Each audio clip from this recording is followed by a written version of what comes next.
कामिनि वैदिकरूपिणि वेदमये क्षीरसमुद्भव मङ्गलरूपिणि मन्त्रनिवासिनि मन्त्रनुते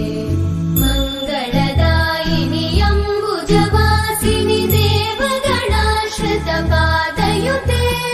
जय जय हे मधुसूदन कामिनि धान्यलक्ष्मि जय पालय माम् जय वरवर्णिनि वैष्णवि भार्गवि मन्त्रस्वरूपिणि मन्त्रमये सुरगणपूजित शीघ्रफलप्रद ज्ञानविकासिनि शास्त्रनुते भवभयहारिणि